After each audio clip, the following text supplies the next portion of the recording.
Friends, welcome to Rashid medical education. इस lecture में हम डिस्कस करेंगे multiple choice questions MCQs on congestive heart failure, that is CHF या फिर simply heart failure. So congestive heart failure पर हम MCQs discuss करेंगे। So let's start the video. So first question है, व्हाट इज हार्ट फेलियर। अगर आपको आता है हार्ट फेलियर क्या है, या फिर सिंपली हार्ट फेलियर भी आ सकता है, या फिर ऐसे भी आ सकता है question that what is congestive heart failure CHF, या फिर what is congestive cardiac failure CCF, ऐसे भी क्वेश्चन आ सकता है। सो तीनों सेम ही चीज़ है। और प्रीवियस वीडियो में मैंने हार्ट फेलियर को बहुत ही ईजी वे से एक्सप्लेन किया हुआ है। अगर आपने वो वीडियोस नहीं देखी तो आपके लिए ये MCQ सॉल्व करना थोड़ा डिफिकल्ट होगा। अगर आप वो एक बार रिव्यू कर लेंगे दोनों पार्ट्स, तो ये MCQs सॉल्व करने आपको हार्ट फेलियर के बहुत ही ईजी हैं। सो हार्ट फेलियर क्या होता है? ए ऑप्शन है, a condition in which heart stops beating, a condition in which the heart can not pump enough blood to meet the body's need. Third है a heart attack, और D a condition in which the patient experiences chest pain. So जो A option है वो क्या कह रहा है कि हार्ट स्टॉप्स बीटिंग, जबकि हार्ट फेलियर में इसका हार्ट फेलियर का मतलब ये नहीं होता कि हार्ट बीट करना ही स्टॉप कर गया है, तो ये ऑप्शन गलत है। जब हार्ट बीटिंग स्टॉप कर देता है तो उसको हार्ट फेलियर नहीं बोलते। सेकेंड है a condition in which the heart can not pump enough blood to meet the body's need. अब हार्ट फेलियर में क्या होता है, चाहे वो राइट साइडेड हार्ट फेलियर है या लेफ्ट साइडेड हार्ट फेलियर है, उसमें जो वेंट्रिकल्स हैं वो पंप तो करते हैं, लेकिन इतना इनफ पंप नहीं कर पाते, या फिर इतना स्ट्रांगली पंप नहीं कर पाते कि जो ब्लड है वो इतना एजेक्ट आउट हो सके कि हमारी बॉडी की डिमांड पूरी हो सके। तो बी इसका करेक्ट ऑप्शन है। हार्ट अटैक सी ये भी गलत ऑप्शन है, क्योंकि दिस इज मायोकार्डियल इन्फार्क्शन। और D in which the patient experiences chest pen, तो चेस्ट पेन सिर्फ हार्ट फेलियर में ही पेशेंट एक्सपीरियंस नहीं करता, और भी बहुत सारी कंडीशन है जैसे कि हार्ट अटैक में भी पेशेंट चेस्ट पेन एक्सपीरियंस करता है। सो बी ऑप्शन क्या है? Correct option, because heart failure में क्या होता है, हार्ट इतना इनफ पंप नहीं कर पाता कि वो बॉडी की जो डिमांड्स है उसको फुलफिल कर सके। सो बी क्या है? करेक्ट ऑप्शन है। नेक्स्ट है question number second, which is not one of the 3 types of heart failure. Not लिखा है यहाँ पर, तो क्वेश्चन आपने ध्यान से पढ़ना है। 3 टाइप्स ऑफ हार्ट फेलियर में से कौन सा हार्ट फेलियर नहीं है?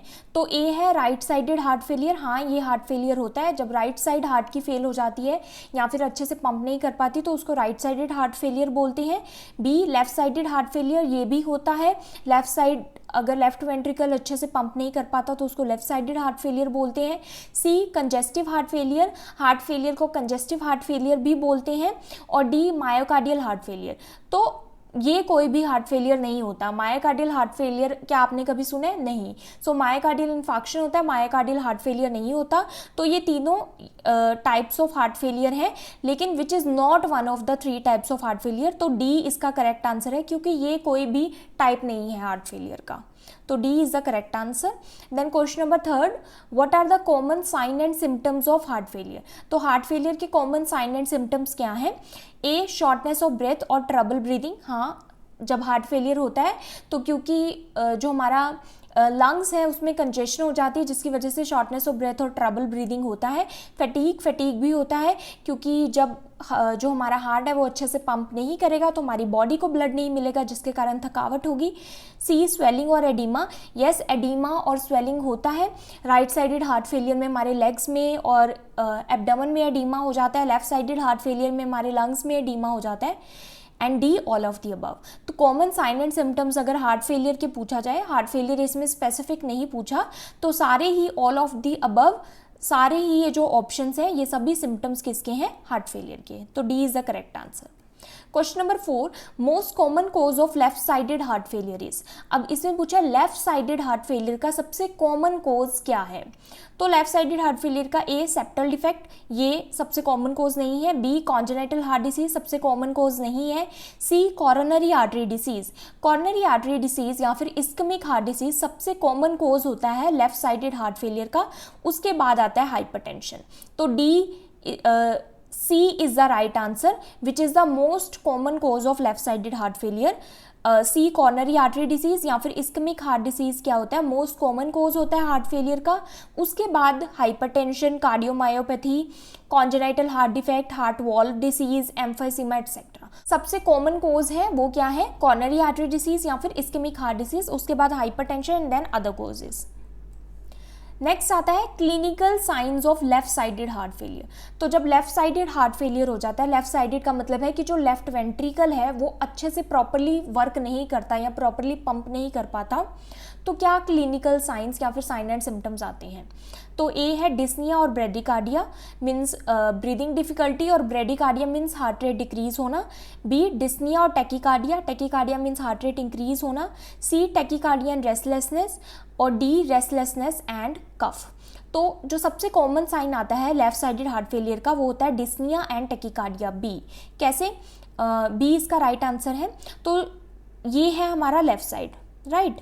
तो लेफ्ट साइडेड हार्ट फेलियर का मतलब है कि जो आयोटा है, दिस इज आयोटा, तो इसमें इनफ ब्लड नहीं जाएगा जब लेफ्ट साइड हार्ट फेलियर होगा, क्योंकि लेफ्ट वेंट्रिकल क्या है, प्रॉपरली ब्लड को पंप नहीं कर पाएगा, और अगर उसका पंपिंग फंक्शन सही भी है तो प्रॉपरली उसमें ब्लड फिल नहीं होगा, जिसको बोलते हैं डायस्टोलिक डिसफंक्शन। अगर आपने प्रीवियस वीडियो देखी है तो आपको ये जो भी मैं टर्म्स यूज़ कर रही हूँ बहुत क्लियरली समझ आ जाएंगी।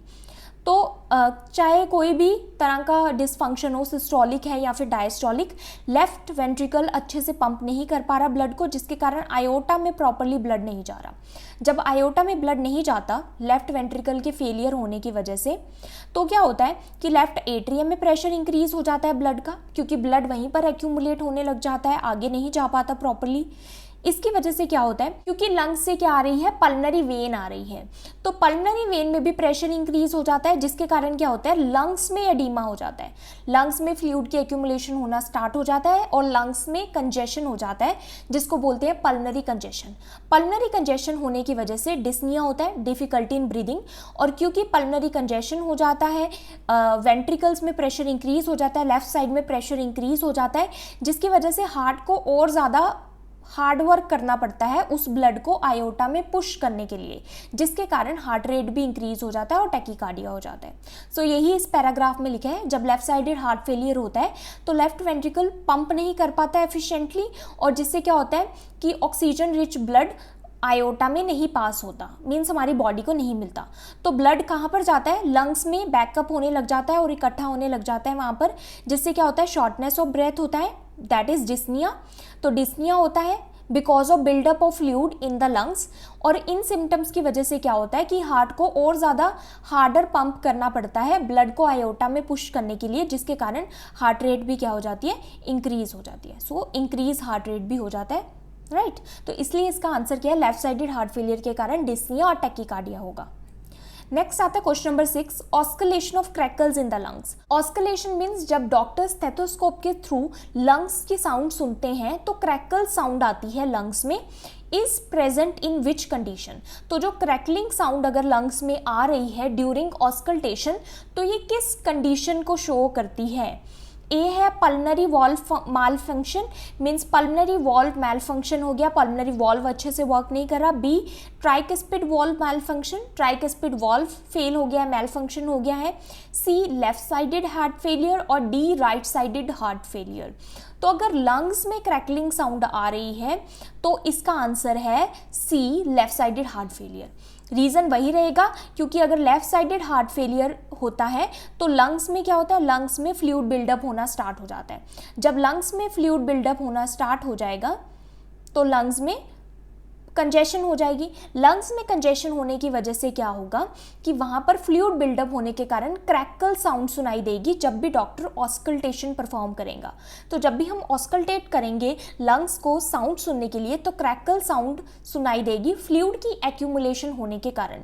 और ये सिर्फ कब होता है, लेफ्ट साइडेड हार्ट फेलियर में। जब लेफ्ट साइडेड हार्ट फेलियर होता है तो लंग्स में फ्लूइड की एक्यूमुलेशन होने के कारण, पल्मनरी कंजेशन के कारण ये साउंड सुनाई देती है। नेक्स्ट क्वेश्चन है, which statement is true regarding Starling's law of the heart. तो Starling's law of the heart है, उसके अकॉर्डिंग कौन सी स्टेटमेंट ट्रू है इन सारे ऑप्शन में से। ए है decrease preload leads to increase stroke volume and decrease contractility. A option ये बोलता है कि प्रीलोड डिक्रीज होने की वजह से स्ट्रोक वॉल्यूम इंक्रीज हो जाता है और कॉन्ट्रैक्टिलिटी डिक्रीज हो जाती है। Now first of all preload क्या होता है? प्रीलोड होता है जब हमारा वेंट्रिकल कॉन्ट्रैक्ट करता है, तो वेंट्रिकल के कॉन्ट्रैक्ट करने से जस्ट पहले जो वेंट्रिकल्स में वॉल्यूम होता है और जो वेंट्रिकल्स के जो मसल्स हैं वो स्ट्रेच होते हैं, जिसको एंड डायस्टोलिक वॉल्यूम भी बोलते हैं। तो प्रीलोड को एंड डायस्टोलिक वॉल्यूम भी बोलते हैं। इट मीन्स हमारा वेंट्रिकल जो कॉन्ट्रैक्ट होने से जस्ट पहले जितने भी मसल वेंट्रिकल के स्ट्रेच हुए होते हैं वो किसके कारण होते हैं? वेंट्रिकुलर फिलिंग के कारण। जितना वेंट्रिकल फिल होगा उतना ज़्यादा मसल स्ट्रेच होगा, जिसको बोलते हैं प्रीलोड। तो प्रीलोड आप सिंपली ऐसा भी समझ सकते हैं कि कॉन्ट्रैक्शन से जस्ट पहले, वेंट्रिकल के कॉन्ट्रैक्शन से जस्ट पहले कितना वॉल्यूम ऑफ ब्लड है वेंट्रिकल्स में, ये शो करता है प्रीलोड कि कितना वेंट्रिकल स्ट्रेच होंगे। तो ए ऑप्शन के अकॉर्डिंग प्रीलोड अगर डिक्रीज है तो स्ट्रोक वॉल्यूम इंक्रीज होगा। स्ट्रोक वॉल्यूम क्या होता है? वेंट्रिकल से कितना वॉल्यूम इजेक्ट आउट हुआ है ड्यूरिंग ईच बीट। जब भी हार्ट बीट करता है तो कितना वेंट्रिकल से वॉल्यूम इजेक्ट आउट होता है, वो मिलीलीटर्स में देखा जाता है, उसको बोलते हैं स्ट्रोक वॉल्यूम। बी ऑप्शन है increase preload lead to increase stroke volume and increase contractility. B option कहता है अगर प्रीलोड इंक्रीज है तो स्ट्रोक वॉल्यूम भी इंक्रीज होगा और कॉन्ट्रैक्टिलिटी भी इंक्रीज होगी। सी ऑप्शन कहता है increase preload lead to decrease stroke volume and increase contractility. Preload increase होने की वजह से स्ट्रोक वॉल्यूम डिक्रीज होता है और कॉन्ट्रैक्टिलिटी इंक्रीज होती है। डी ऑप्शन बोल रहा है decrease preload lead to decrease stroke volume and increase contractility. Now Starling law के अकॉर्डिंग क्या है कि अगर प्रीलोड इंक्रीज है, प्रीलोड इंक्रीज मीन्स सपोज ये हमारे हार्ट के 4 चैम्बर्स हैं और ये है हमारा लेफ्ट वेंट्रिकल। तो this is left ventricle. So left ventricle में जितना भी वॉल्यूम है कॉन्ट्रैक्शन के जस्ट पहले, लेफ्ट वेंट्रिकल के कॉन्ट्रैक्ट होने से जस्ट पहले जितना भी वॉल्यूम ऑफ ब्लड है उसकी वजह से जो वेंट्रिकल के जो मसल हैं वो स्ट्रेच होंगे, जिसको बोलते हैं प्रीलोड। तो प्रीलोड डायरेक्टली प्रोपोर्शनल किसके होता है कि वॉल्यूम लेफ्ट वेंट्रिकल में कितना वॉल्यूम ऑफ ब्लड है। अगर ज़्यादा वॉल्यूम ऑफ ब्लड होगा तो इंक्रीज प्रीलोड होगा। तो अगर प्रीलोड इंक्रीज है मीन्स इसमें ज़्यादा ब्लड का वॉल्यूम है लेफ्ट वेंट्रिकल में और ज़्यादा मसल स्ट्रेच हुए हैं कॉन्ट्रैक्शन के जस्ट पहले, इसका मतलब लेफ्ट वेंट्रिकल से जो आयोटा में ब्लड इजेक्ट आउट होगा, जब आयोटा में ब्लड इजेक्ट आउट होगा तो वो भी तो ज़्यादा होगा। तो इंक्रीज प्रीलोड की वजह से स्ट्रोक वॉल्यूम इंक्रीज होता है और अगर इस लेफ्ट वेंट्रिकल में वॉल्यूम ज़्यादा है, प्रीलोड ज़्यादा है, तो उतना ही ज़्यादा कॉन्ट्रैक्ट कर पाएंगे, उतना ही ज़्यादा फोर्सफुली वेंट्रिकल कॉन्ट्रैक्ट कर पाएगा। सो बी ऑप्शन करेक्ट है, जिसका मतलब है प्रीलोड इंक्रीज होने की वजह से स्ट्रोक वॉल्यूम भी इंक्रीज होता है और कॉन्ट्रैक्टिलिटी भी इंक्रीज होती है। सो आंसर है इसका बी। फ्रैंक स्टार्लिंग पूरा नाम है। Frank Starling law states that stroke volume of the left ventricle will increase. Stroke volume left ventricle का इंक्रीज होगा as the left ventricle volume will increase. जैसे ही लेफ्ट वेंट्रिकल का वॉल्यूम इंक्रीज होगा तो ब्लड का वॉल्यूम जितना होगा लेफ्ट वेंट्रिकल में दैट इज प्रीलोड कॉन्ट्रैक्शन के जस्ट पहले, और उतना ही ज़्यादा मायोसाइट जो मसल्स हैं हार्ट के वो स्ट्रेच करेंगे जितना वॉल्यूम होगा, causing a more forceful systolic contraction. ये ऐसा ही है, सपोज जैसे अगर आपने एक बैलून होता है उसमें अगर हमने वाटर फिल कर दिया, बैलून में वाटर फिल कर दिया, जैसे कि हम होली पर खेलते हैं, तो होली में जितना बैलून में वाटर फिल किया, अब जितना ज़्यादा हम बैलून में वाटर फिल करेंगे उतना ज़्यादा वो बैलून स्ट्रेच होगा और जब हम किसी पर वो फोड़ेंगे बैलून तो उतनी ही फोर्सफुली वो फूट जाएगा बैलून, राइट। इसी तरह से ऐसे लेफ्ट वेंट्रिकल में अगर प्रीलोड इंक्रीज होगा तो स्ट्रोक वॉल्यूम भी इंक्रीज होगा और मायोसाइट की जो कॉन्ट्रैक्शन पावर है वो भी इंक्रीज होगी। सो फ्रैंक स्टार्लिंग ने कहा है कि हार्ट में जितना ब्लड फील होगा ड्यूरिंग डायस्टोल मीन्स रिलैक्सेशन के टाइम पर, उतना ही ज़्यादा हार्डर कॉन्ट्रैक्ट करेगा हार्ट और उतना ही ज़्यादा पंप करेगा ब्लड ड्यूरिंग सिस्टोल, जिसको हम स्ट्रोक वॉल्यूम बोलते हैं, राइट। तो ये क्या होता है, ये टेम्पररी होता है। जैसे ये कंडीशन अगर ज़्यादा परसिस्टेंस रहती है लॉन्ग टर्म तक तो वो हार्ट फेलियर ही कोज करती है अल्टीमेटली, क्योंकि विद इंक्रीज टाइम जैसे जैसे ये कंडीशन वर्स होती जाएगी तो अल्टीमेटली क्या होंगे, हमारे मसल्स वीक हो जाएंगे। नेक्स्ट है question number second, the edema in congestive heart failure is due to, so जो एडीमा होता है, एडीमा मीन्स स्वेलिंग जो होती है, फ्लूइड की एक्यूमुलेशन हो जाती है, वो कंजेस्टिव हार्ट फेलियर में क्यों होती है? A, change in oncotic pressure, oncotic pressure के चेंज की वजह से, बी, रीनल फेलियर के कारण, सी, लीवर फेलियर के कारण, और डी, वेनस स्टेसिस के कारण। सो इसका आंसर है D, venous stasis. Venous stasis means veins में स्टेसिस, स्टेसिस मीन्स रुकावट ब्लड की, तो वेन्स में ब्लड का प्रेशर इंक्रीज होने की वजह से कंजेस्टिव हार्ट फेलियर में एडीमा होता है। कैसे, अभी देख लेते हैं। सो अगर तो लेफ्ट साइडेड हार्ट फेलियर हुआ है, ये लेफ्ट साइड है, लेफ्ट वेंट्रिकल अगर अच्छे से पंप नहीं करेगा तो आयोटा में ब्लड नहीं जाएगा, ब्लड कहाँ जाएगा? पल्मनरी वेन्स के थ्रू लंग्स में। तो ये क्या हो गई हमारी पल्मनरी वेन्स, तो पल्मनरी वेन्स में जब प्रेशर इंक्रीज होगा तो वेनस स्टेसिस हो गया, जिसकी वजह से लंग्स में क्या एडीमा हो जाता है। लंग्स में एडीमा होगा तो उसको बोलते हैं पल्मनरी कंजेशन, जो कि क्यों होता है? लेफ्ट साइडेड हार्ट फेलियर के कारण। अगर राइट साइडेड हार्ट फेलियर होगा तो जो राइट वेंट्रिकल है उससे पल्मनरी आर्टरी में ब्लड नहीं जाएगा, और ब्लड कहाँ जाएगा? बैकअप होगा कहाँ पर? सिस्टमिक वेन्स, जो कि हमारी कौन सी है? सुपीरियर वेना केवा और इंफीरियर वेना केवा। अगर इन दोनों में ब्लड का प्रेशर इंक्रीज हो जाएगा तो यहाँ पर भी वेनस स्टेसिस के कारण क्या होगा? एडीमा हो जाएगा। कहाँ पर? हमारी लेग्स में, फीट में, एब्डोमेन में, राइट। तो वेनस स्टेसिस के कारण, वेन्स में स्टेसिस मीन्स ब्लड का प्रेशर इंक्रीज होने के कारण एडीमा होता है। अगर लेफ्ट साइडेड हार्ट फेलियर है तो पल्मनरी वेन में प्रेशर इंक्रीज होने के कारण लंग्स में एडीमा होगा। राइट साइडेड हार्ट फेलियर है तो जो सुपीरियर वेना केवा और इंफीरियर वेना केवा है, दोनों वेन्स में प्रेशर इंक्रीज होने के कारण हमारे जो बॉडी है उसमें फ्लूइड की एक्यूमुलेशन होगी। तो एडीमा किसके कारण होता है? वेनस स्टेसिस के कारण। जैसे कि यहाँ पर दिखाया भी हुआ है कि जो लेफ्ट साइडेड हार्ट फेलियर है उसकी वजह से लंग्स में एडीमा होगा, और राइट साइडेड हार्ट फेलियर के कारण क्या होगा? लेग्स और फीट में स्वेलिंग या फिर एडीमा होगा। 9th क्वेश्चन है, clinical manifestations involve in right sided heart failure. अगर राइट साइड हार्ट फेलियर होता है तो क्या क्लिनिकल मैनिफेस्टेशन या फिर साइन एंड सिम्टम आते हैं? ए, एसाइटिस, एसाइटिस मीन्स जो हमारी एब्डोमिनल कैविटी है उसमें फ्लूइड की एक्यूमुलेशन होना। B, pedal edema, pedal edema means हमारे फीट और लेग्स में, एंकल्स में फ्लूइड एक्यूमुलेशन होना, एडीमा होना। C, oliguria, oliguria means decrease urine output होना, और D, all of the above. इसका आंसर है ऑल ऑफ द अबव। जब राइट साइडेड हार्ट फेलियर होता है तो राइट चैम्बर अच्छे से पंप नहीं कर पाता, जब राइट चैम्बर की जो पंपिंग की एबिलिटी है वो कम हो जाएगी तो क्या होगा? Heart can not filled with enough blood, and blood जो है बैकअप होगा किसमें? वेन्स में। कौन सी वेन्स में? सुपीरियर और इंफीरियर वेना केवा में, जिसके कारण क्या होगा? हमारे लेग्स, एंकल्स और बेली, बेली मीन्स एब्डोमिनल एरिया में स्वेलिंग आ जाएगी, फ्लूइड की एक्यूमुलेशन हो जाएगी। और ओलिग्यूरिया क्या है? ओलिग्यूरिया एक लेट फाइंडिंग है हार्ट फेलियर की। वो क्यों होती है? क्योंकि हमारा जो कार्डियक आउटपुट है वो रिड्यूस हो जाता है, क्योंकि अगर हमारा हार्ट अच्छे से पंप नहीं करेगा तो कार्डियक आउटपुट रिड्यूस होगा, जिसके कारण क्या होता है कि ओलिग्यूरिया, डिक्रीज यूरिन आउटपुट हो जाता है। नेक्स्ट है question number 10, this is chain Stokes breathing. इसको बोलते हैं चेन स्टॉक्स ब्रीदिंग।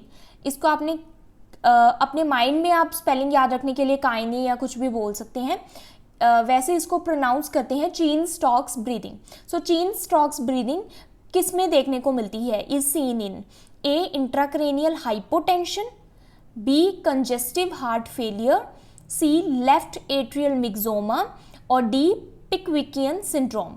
तो इसका आंसर है B, congestive heart failure. Now Cheyne Stokes respiration क्या होती है? इसमें क्या होता है? ये एक एबनॉर्मल पैटर्न होता है ब्रीदिंग का। ये आप यहाँ पर ग्राफ बना हुआ है। इसमें क्या होता है? इनिशियली तो रैपिड ब्रीदिंग होती है, तो ये आप देख सकते हैं रैपिडली और फास्ट ब्रीदिंग करता है इनिशियली पर्सन, और ग्रेजुअली मीन्स विद टाइम क्या होता है कि ये ब्रीदिंग डिक्रीज होती जाती है और टेम्पररी स्टॉप हो जाती है। टेम्पररी, परमानेंट नहीं। जब टेम्पररी स्टॉप हो जाती है ब्रीदिंग तो इसको बोलते हैं एपनिया।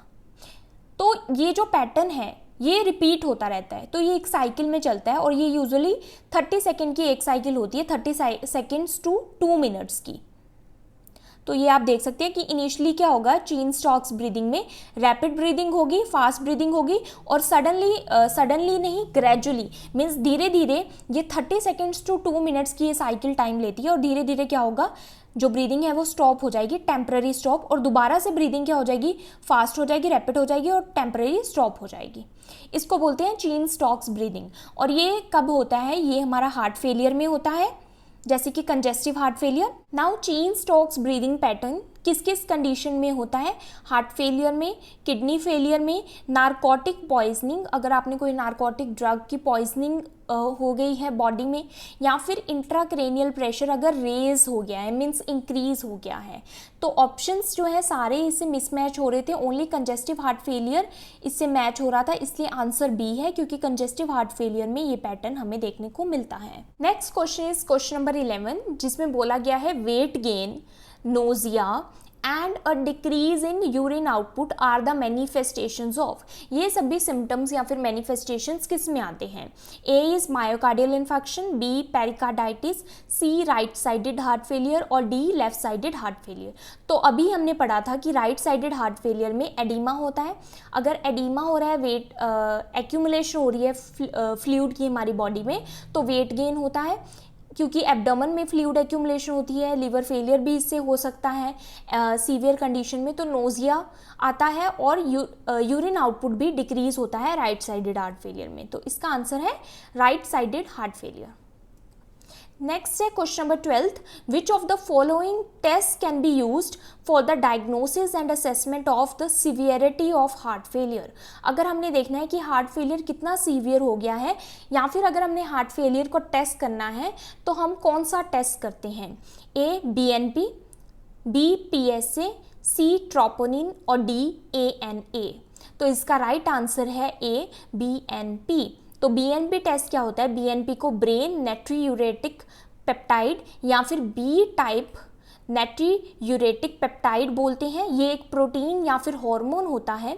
जब हमारा हार्ट फेलियर हो जाता है, तो जो हमारे वेंट्रिकल्स हैं, हार्ट के जो वेंट्रिकल्स हैं, वो क्या हो जाते हैं, स्ट्रेच हो जाते हैं। क्यों स्ट्रेच होते हैं, क्योंकि ब्लड जो है आगे फर्दर मूव नहीं करता, फर्दर मूव करने में प्रॉब्लम आती है, और जो वेंट्रिकल्स में है वहीं ब्लड एक्यूमुलेट होने लग जाता है, जिसके कारण जो हार्ट के जो चैम्बर्स हैं वो क्या हो जाते हैं, वो स्ट्रेच हो जाते हैं। जब हार्ट के जो चैम्बर्स हैं वो स्ट्रेच होते हैं, तो एक हार्मोन या फिर क्या रिलीज होता है, प्रोटीन रिलीज होता है। और जब हार्ट के जो मसल स्ट्रेच करते हैं, वो तभी स्ट्रेच करते हैं जब हमारे हार्ट के जो वेंट्रिकल्स हैं उनमें ब्लड वॉल्यूम इंक्रीज हो जाएगा। और भी कई कंडीशंस हो सकती हैं जिसमें हार्ट के मसल स्ट्रेच करें, लेकिन ब्लड वॉल्यूम इंक्रीज होने की वजह से जब हार्ट के जो मसल्स हैं वो स्ट्रेच करते हैं, तो BNP हार्मोन रिलीज होता है। इसका जो लेवल नॉर्मल होता है वो 100 पिकोग्राम्स पर मिलीलीटर से कम होता है, लेस देन 100 पिकोग्राम्स पर मिलीलीटर या फिर PG पर ml। तो इसको PG पर ml में हम देखते हैं, और इसका अगर लेवल 100 से इंक्रीज हो जाता है तो ये किसका साइन है, हार्ट फेलियर का। तो जितना ज़्यादा इंक्रीज लेवल होगा उतना ही ज़्यादा सीवियर हार्ट फेलियर है। Next question number 13, right ventricular hypertrophy is a complication of. तो राइट वेंट्रिकुलर हाइपरट्रॉफी किसकी कॉम्प्लिकेशन है, हाइपरट्रॉफी मीन्स जो मसल साइज है राइट वेंट्रिकल का वो इंक्रीज हो चुका है, जिसको बोलते हैं हाइपरट्रॉफी। और सिंपली आप बोल सकते हैं राइट वेंट्रिकल का जो साइज है वो इंक्रीज हो गया है, या फिर जो मसल्स हैं वो स्टिफ हो गए हैं और थिक हो गए हैं।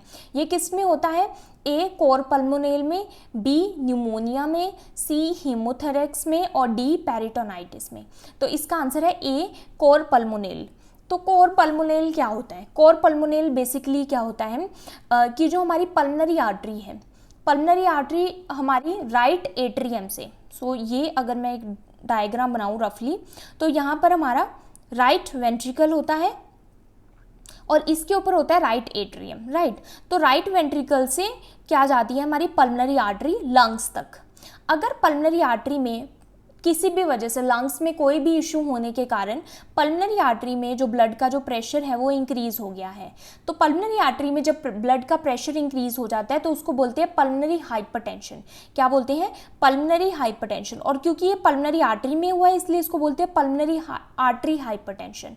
अगर पल्मनरी आर्टरी में ब्लड का प्रेशर इंक्रीज होगा तो जो हमारा राइट वेंट्रिकल है जब भी वो ब्लड को पंप करेगा तो इसको ज़्यादा से ज़्यादा वर्क करना पड़ेगा पंप करने के लिए, क्योंकि आगे प्रेशर जो पल्मोनरी आर्टरी में है ये इंक्रीज है।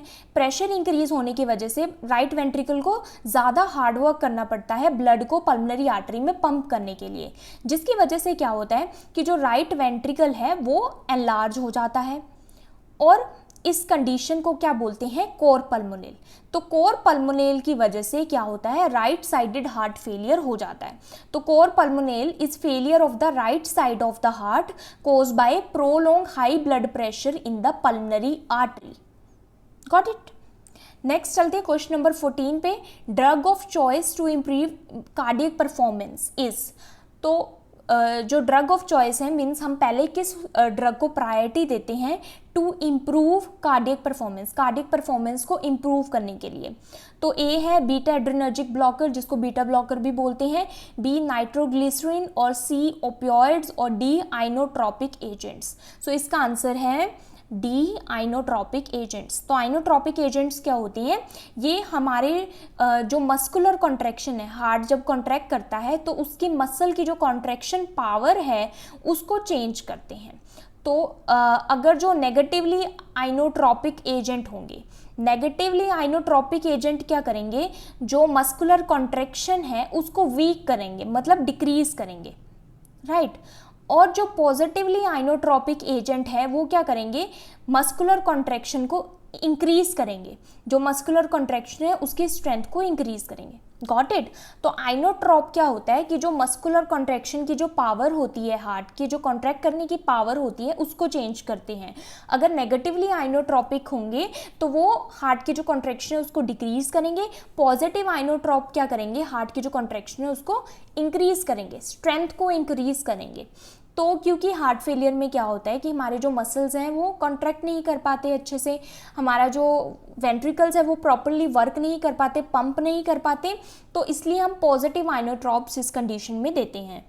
पॉजिटिव आइनोट्रॉप के कुछ एग्जाम्पल हैं जैसे कि डाइजॉक्सिन, बार्बरिन, कैल्शियम, कैटेकोलामाइंस में आते हैं डोपामिन, डोब्यूटामिन, एड्रेलिन जिसको एपिनेफ्रिन भी बोलते हैं, नोर एड्रेलिन जिसको नोर एपिनेफ्रिन भी बोलते हैं, angiotensin second that is eicosanoids, prostaglandins, phosphodiesterase inhibitors जिसमें आते हैं इनॉक्सीमोन, मिलिनोन, एमरिनोन और थियोफाइलिन, देन ग्लूकागिन और इंसुलिन। नेक्स्ट चलते हैं क्वेश्चन नंबर 15 पे। The dietary management of a patient. Diet की बात हो रही है यहाँ पर। पेशेंट कौन सा है, कंजेस्टिव कार्डियक फेलियर का पेशेंट है, उसको हम कौन सी डाइट देंगे। ए है fat restricted diet, B sodium and water rich diet, C rich fibre content diet और डी सॉल्ट रिस्ट्रिक्टेड डाइट।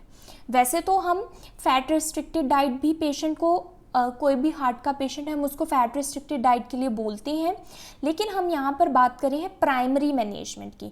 तो अगर सबसे पहले हम फोकस करेंगे तो वो किस पर करेंगे, सबसे मेन फोकस देन है sodium and water rich diet. Of course sodium और वाटर रिच डाइट हम नहीं देंगे। अगर सॉल्ट और वाटर ज़्यादा होगा डाइट में तो ऑब्वियसली हार्ट फेलियर हो रहा है, हमारी बॉडी में फ्लूइड की एक्यूमुलेशन हो रही है, लंग्स में भी, लेग्स में भी, एब्डोमेन में भी। सोडियम और वाटर और ज़्यादा रिटेंशन करेंगे फ्लूइड की, तो वो तो हम दे नहीं सकते। Rich fibre content diet, fibre अगर ज़्यादा है फूड में तो वो हम देते हैं, लेकिन वो हम प्राइमरी पर्पस किस में रखेंगे, कोई अगर इंटेस्टाइनल प्रॉब्लम है, कॉन्स्टिपेशन है उसमें। देन सॉल्ट रिस्ट्रिक्टेड डाइट, हाँ ऑफ कोर्स हम इसको प्रेफर ज़रूर करेंगे सॉल्ट रिस्ट्रिक्टेड डाइट को, क्योंकि फ्लूइड ऑलरेडी एक्यूमुलेट हो रहा है हमारी बॉडी में, जिसके कारण जो हार्ट है उस पर और ज़्यादा वर्कलोड पड़ रहा है, और हार्ट पहले ही फेल है और ज़्यादा वर्कलोड उस पर पड़ रहा है तो हार्ट बिल्कुल ही प्रॉब्लम में आ जाएगा। तो इसलिए सॉल्ट को हम रिस्ट्रिक्ट करेंगे, सोडियम को रिस्ट्रिक्ट करेंगे ताकि फ्लूइड की रिटेंशन हमारी बॉडी में ना हो पाए। उसके बाद हम फैट रिस्ट्रिक्टेड डाइट भी फॉलो करेंगे। तो इसका जो आंसर है वो है डी सॉल्ट रिस्ट्रिक्टेड डाइट। तो फैट रिस्ट्रिक्टेड डाइट ऑब्वियसली हम तब फॉलो करते हैं अगर कोई कॉर्नरी आर्टरी डिसीज़ की वजह से कंजेस्टिव कार्डियक फेलियर हुआ है तो हम फैट को भी रिस्ट्रिक्ट करेंगे। नेक्स्ट है 16, a client with chronic heart failure. एक क्लाइंट है जो क्रॉनिक हार्ट फेलियर, लंबे टाइम से उसका हार्ट फेल है, placed on a sodium restricted diet, sodium restricted diet पर उसे रखा गया है। Which among the following food item need to be avoided by the client. इस क्लाइंट को हम कौन सी फूड आइटम अवॉइड करेंगे? A eggs, B canned sardine, C plain nuts, D whole milk. Now अब एग्स का भी हमें पता है, प्लेन नट्स का भी पता है, होल मिल्क का भी हमें पता है। ये कैंड सार्डाइन क्या होता है? सार्डाइन एक फिश होती है जो कि सॉल्ट फिश होती है, मरीन फिश होती है, तो ये सॉल्ट वाटर में ये प्रेजेंट होती है फिश। क्योंकि ये सॉल्ट वाटर में है तो ये सी फूड होती है। सी फूड में सॉल्ट का अमाउंट या फिर सोडियम का अमाउंट ज़्यादा होता है, तो सार्डाइन में सोडियम का अमाउंट ज़्यादा होता है, इसलिए हम, क्योंकि सोडियम रिस्ट्रिक्टेड डाइट पर है पेशेंट, इसलिए हम उसको ये कैंड सार्डाइन नहीं देंगे, तो ये हम अवॉइड करेंगे। 20 का राइट आंसर है। Question number 17, among the following identify the food group with least level of sodium. हमने आइडेंटिफाई करना है फूड को जिसमें लीस्ट मतलब सबसे कम लेवल है सोडियम का। ए मिल्क, बी मीट, सी वेजिटेबल और डी फ्रूट्स। तो फ्रूट्स में सबसे लीस्ट अमाउंट होता है सोडियम का। मिल्क में भी हो सकता है, स्पेशली अगर काउ मिल्क है सोडियम का उसमें कंटेंट होता है। सम मीट में भी हो सकता है, सम वेजिटेबल्स में भी सोडियम का अमाउंट हो सकता है, लेकिन फ्रूट्स में, इन सब में से, वैसे तो सब में ही थोड़ा कम होता है, लेकिन फ्रूट्स में सबसे कम अमाउंट होता है सोडियम का, तो D is the right answer. Question number 18, priority intervention. Priority मतलब जिसको सबसे पहले हम फर्स्ट पर रखेंगे, पहल रखेंगे। इंटरवेंशन मतलब treatment in a heart failure patient secondary to dilated cardiomyopathy.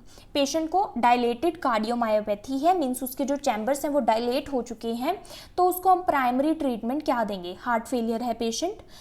A cardiac enzyme study, cardiac enzyme study करेंगे। B rehabilitate the client, rehabilitate तो तब करते हैं जब पेशेंट की इलनेस के बाद जो रिकवरी पीरियड होता है तब हम उसको रिकवर करते हैं, rehabilitate. C check response to prescribe medicine और D monitor blood level of medication. अब प्रायोरिटी क्या रहेगी? हार्ट फेलियर का पेशेंट है, हार्ट फेलियर, और उसको डायलेटेड कार्डियोमायोपैथी भी है। अब हम सबसे पहले ट्रीटमेंट क्या देंगे? हम जो भी हमने प्रिस्क्राइब की है मेडिसिन उसका रिस्पॉन्स देखेंगे कि पेशेंट उसके लिए रिस्पॉन्ड कर भी रहा है या नहीं। तो प्रायोरिटी हमारी क्या होगी कि जो भी हम प्रिस्क्राइब कर रहे हैं मेडिसिन या फिर ऑलरेडी जो पेशेंट ले रहा है मेडिसिन उसके लिए पेशेंट रिस्पॉन्स कर रहा है या नहीं, उसकी ट्रीटमेंट बेटर हो रहा है या नहीं, उसकी इम्प्रूव हो रही है कंडीशन या फिर नहीं। उसके बाद ये सारे आते हैं, जैसे कि लेवल देखना मेडिकेशन का क्या है ब्लड में, फिर कार्डियक एंजाइम स्टडी करना, और लास्ट में रिहेबिलिटेट हम क्लाइंट को करेंगे अगर मेडिसिन अच्छा वर्क करती है। So check response to prescribe medicine. Question number 19, patient is on enalapril. Enalapril is ACE inhibitor, angiotensin converting enzyme inhibitor. Diuretic therapy, diuretic therapy means जो यूरिन आउटपुट को increase करेगी, तो ये दोनों ही हम हार्ट फेलियर में प्रिस्क्राइब करते हैं।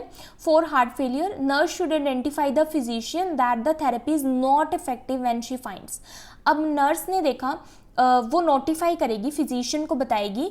कब बताएगी? थेरेपी इज़ नॉट इफेक्टिव, वो देख रही है कि थेरेपी इफेक्टिव नहीं है जब उसने देखा। अब कब नर्स को पता चलेगा कि थेरेपी इफेक्टिव नहीं हो रही, कोई भी इफेक्ट थेरेपी शो नहीं कर रही? थेरेपी कौन सी है? एनालाप्रिल और diuretic therapy. A dry cough, B skin rash, C edema, या फिर D postural fall in BP. अब डायरेटिक है, डायरेटिक जो है यूरिन आउटपुट को इंक्रीज करेगा, हमारी बॉडी से फ्लूइड को निकालेगा। तो फ्लूइड को निकालने के बाद हमारी बॉडी में क्या नहीं रहना चाहिए? हमारी बॉडी में एडीमा नहीं रहना चाहिए। एडीमा जो है उसमें रिड ऑफ मिलना चाहिए, बॉडी से एडीमा कम हो जाना चाहिए। तो अगर स्टिल एडीमा है लेग्स में तो इट मीन्स जो थेरेपी है वो इफेक्टिव नहीं है। तो नर्स ने कब नोटिफाई करना है पेशेंट को that the therapy is not effective when she finds? Nurse ने फाइंड किया कि लेग्स में एडीमा है, तो इसका मतलब कि जो डायरेटिक थेरेपी है वो पेशेंट पर इफेक्टिव नहीं है, वर्क नहीं कर रही। तो इसका आंसर है सी, एडीमा इन लेग्स। तो जब भी हम डायरेटिक देते हैं तो वो वाटर की रिटेंशन को रिलीव करने के लिए देते हैं, एडीमा को रिड ऑफ करने के लिए देते हैं। तो एक जब हम डायरेटिक देते हैं तो बीपी फॉल होता है, postural fall in BP means क्योंकि ब्लड प्रेशर डिक्रीज हो जाता है इसमें डायूरेटिक थेरेपी में, क्योंकि फ्लूइड हमारी बॉडी से बाहर निकलता है, यूरिन आउटपुट इंक्रीज होता है। तो जब भी हम बैठे होते हैं और एकदम से खड़े होते हैं तो बीपी फॉल हो जाता है और चक्कर आ जाते हैं, जिसको बोलते हैं पोस्चरल फॉल इन बीपी। दूसरा है ड्राई कफ। ड्राई कफ भी होती है अगर फ्लूइड हमारी बॉडी से निकले। स्किन रैश भी हो जाते हैं। तो ये तीनों तो सिम्टम्स है ही डायूरेटिक थेरेपी में। और साथ में ही एक्सेसिव वाटर लॉस होता है जब हम डायूरेटिक थेरेपी लेते हैं, ना कि वाटर एक्यूमुलेशन। तो अगर एडीमा हो रहा है लेग्स में स्टिल डायूरेटिक के बाद भी, तो इट मीन्स जो थेरेपी है वो इफेक्टिव नहीं है। Next question number 20, commonly using drug for the treatment of cardiomyopathy. Cardiomyopathy means जो कार्डियक मसल्स हैं उनमें जो उनका जो साइज़ है वो इंक्रीज हो गया है। तो कार्डियोमायोपैथी में क्या होता है, ये स्टिफ हो जाते हैं, थिक हो जाते हैं मसल, और इसमें हम कौन सा ड्रग देते हैं कॉमनली? ए डीकंजेस्टेंट, डीकंजेस्टेंट हम इसमें नहीं देते। Beta blockers, beta adrenergic blockers, C dobutamine and D nitroglycerin. तो इसका आंसर है बीटा एड्रिनर्जिक ब्लॉकर या फिर सिंपली बीटा ब्लॉक। सो इसका आंसर है बीटा एड्रिनर्जिक ब्लॉकर्स या फिर इसको बीटा ब्लॉकर्स भी बोलते हैं। ये एक इंपॉर्टेंट क्लास ऑफ ड्रग्स है for the treatment of various heart disease. Heart disease को ट्रीट करने के लिए दिया जाता है, जैसे कि हाई ब्लड प्रेशर, हाइपरटेंशन में दिया जाता है, और एंजाइना पेक्टोरिस में दिया जाता है, जिसमें हमारा जो ब्लड फ्लो है हार्ट मसल को वो प्रॉपरली नहीं मिल पाता। इरेगुलर हार्ट बीट या फिर इरेगुलर हार्ट रिदम, जैसे कि एरिथमियाज में दिया जाता है। थिकेंड हार्ट मसल जो कि कार्डियोमायोपैथी में होता है, तो कार्डियोमायोपैथी में ये दिया जाता है, स्पेशली हाइपरट्रॉफिक कार्डियोमायोपैथी में। Decrease ability of the heart to pump, जो कि हार्ट फेलियर में होता है। तो इन कंडीशंस में हम बीटा ब्लॉकर देते हैं। बीटा ब्लॉकर क्या करता है, ये कैटेकोलामाइन को ब्लॉक कर देता है। कैटेकोलामाइंस के हमारे नोरएपिनेफ्रिन और एपिनेफ्रिन, जिनको एड्रेलिन और नॉरएड्रेलिन भी बोलते हैं, टू देयर रिसेप्टर्स। तो इनको ये ब्लॉक कर देता है, जिसकी वजह से क्या होता है, हार्ट रेट और ब्लड प्रेशर रिड्यूस हो जाता है। हार्ट रेट और ब्लड प्रेशर जब रिड्यूस होता है तो जो हमारा हार्ट है उस पर लोड कम पड़ता है और वो लेस इंटेंसिटी से पंप करता है, जिसकी वजह से क्या होता है कि जो हमारे हार्ट की जो ऑक्सीजन नीड है वो कम हो जाती है। ऑक्सीजन की जो डिमांड है हार्ट की वो कम हो जाती है।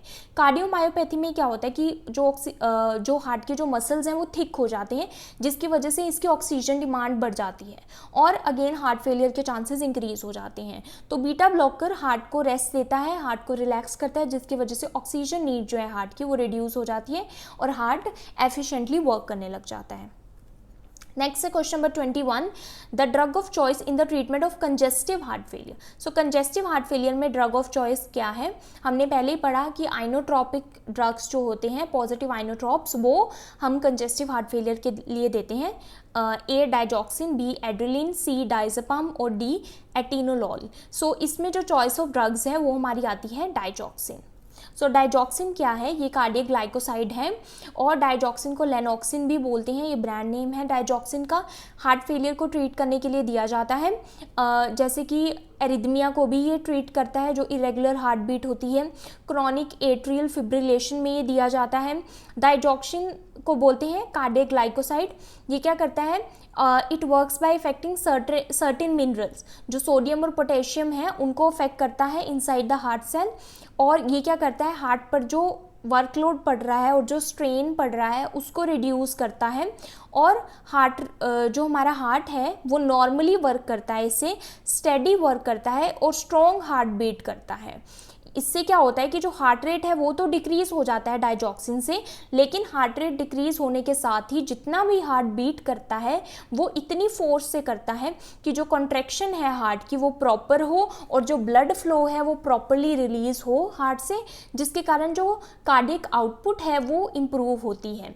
तो क्योंकि कार्डियक आउटपुट हमारी रिड्यूस हो जाती है कंजेस्टिव हार्ट फेलियर में, तो डाइजॉक्सिन क्या करता है, जो फोर्स ऑफ कॉन्ट्रैक्शन है उसको इंक्रीज कर देता है और हार्ट रेट को डिक्रीज कर देता है। फोर्स ऑफ कंट्रैक्शन को इंक्रीज करने के कारण क्या होता है कि हमारा हार्ट एफिशिएंटली पंप करता है और कार्डियक आउटपुट इंक्रीज होता है।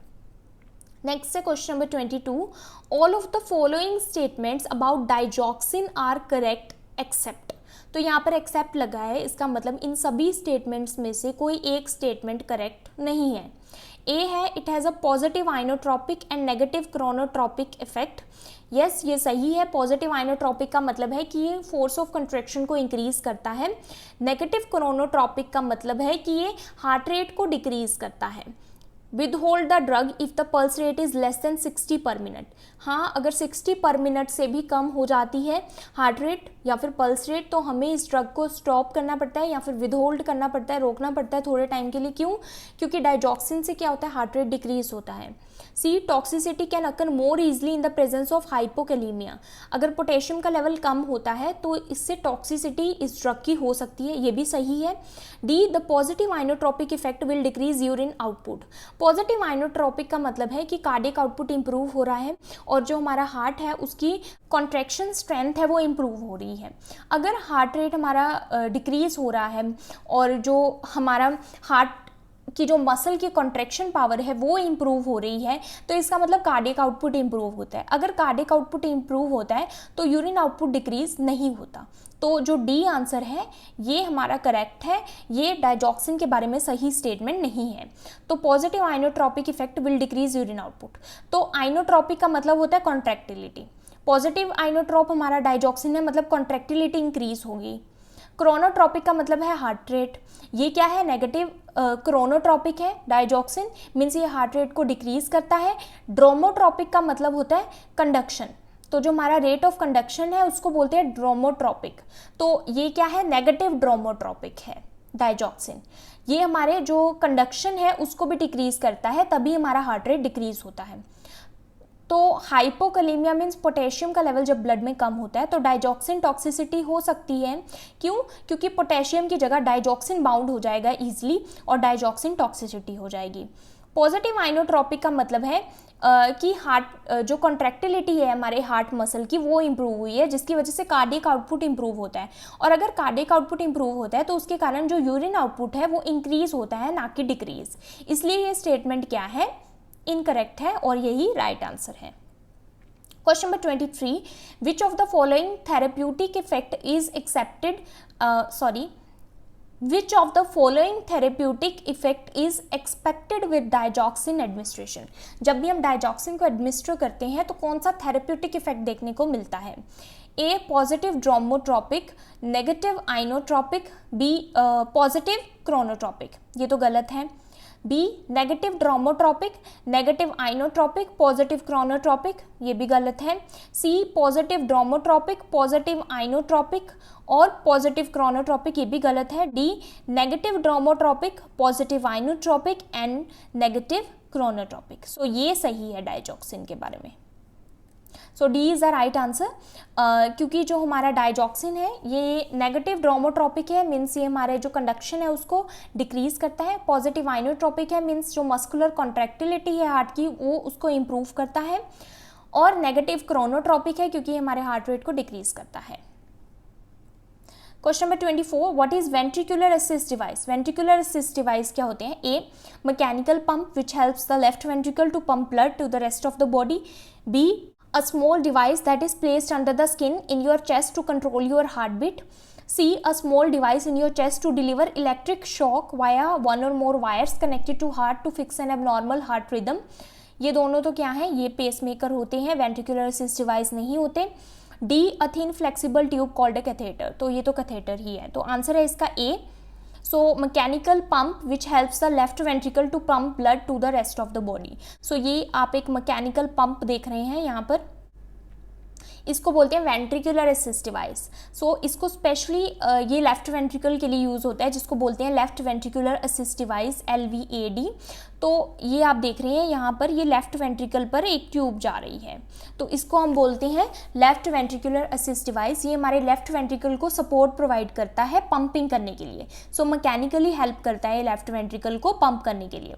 सो ये हम एंड स्टेज हार्ट फेलियर में देते हैं। जब हार्ट ज़्यादा सीवियर कंडीशन हो जाती है हार्ट फेलियर में तो हम मैकेनिकल पंप इंसर्ट करते हैं, जिसको बोलते हैं left ventricular assist device, LVAD। तो LVAD क्या करते हैं, ये हम सर्जिकली इम्प्लांट करते हैं, बैटरी से ही ऑपरेट होता है, मैकेनिकल पंप होता है जो कि हेल्प करता है लेफ्ट वेंट्रिकल को पंप करने में blood to the rest of the body. ये जब हम कोई सपोज़ हमारा ज़्यादा ही सीवियर हार्ट फेलियर है, एंड स्टेज हार्ट फेलियर है, तो अगर हम वेट कर रहे हैं हार्ट ट्रांसप्लांट की, जो डोनर हार्ट है उसको रिसीव करने के लिए वेट कर रहे हैं, तो तब भी हम left ventricular assist device use कर सकते हैं थोड़े टाइम के लिए, जब तक कि हमें हार्ट रिसीव नहीं होता। Question number 25, what would be the final option of treatment when other treatment fails. जब सारे ट्रीटमेंट फेल हो जाते हैं तो फाइनल ऑप्शन क्या होता है हार्ट फेलियर के लिए? ए वॉल्व रिप्लेसमेंट, बी पेसमेकर, सी हार्ट ट्रांसप्लांट, डी कार्डियोवर्जन। तो वॉल्व रिप्लेसमेंट, पेसमेकर, कार्डियोवर्जन ये तो हम ट्रीट करने के लिए करते हैं हार्ट फेलियर को। अगर कोई भी ऑप्शन इनमें से काम नहीं करता तो लास्ट ऑप्शन रह जाता है heart transplant. So C is the right option. और हार्ट ट्रांसप्लांट भी हम उन्हीं पेशेंट्स में कर सकते हैं जो कि कैपेबल है हार्ट ट्रांसप्लांट के लिए। ये नहीं कि कोई पर्सन 92 ईयर्स का है या फिर 70 अबव है, 80 अबव है और वो नियर डेथ है और उसका हार्ट फेल हो गया है तो उसको हम हार्ट ट्रांसप्लांट कर देंगे। ऐसे नहीं होता। फिजिशियन की एक टीम होती है जिसमें वो डिस्कस करते हैं कि किस पेशेंट को हार्ट ट्रांसप्लांट करना चाहिए, ताकि अगर उसमें हार्ट ट्रांसप्लांट किया भी है तो वो फेल ना हो, उसका कुछ फ़ायदा हो, पेशेंट थोड़ा जी पाए, तो उसकी लाइफ इम्प्रूव हो। तो उन्हीं पेशेंट में हम हार्ट ट्रांसप्लांट कर सकते हैं। और जो हार्ट ट्रांसप्लांट या फिर जो ऑर्गन ट्रांसप्लांटेशन है, रिसीव्ड ऑर्गन है, उसको जो सह सकता है, बेयर कर सकता है, उसी को ट्रांसप्लांट करते हैं। So this is about all the MCQs on congestive heart failure. So if you understood this video, then please like, subscribe and share my channel. Thank you for watching.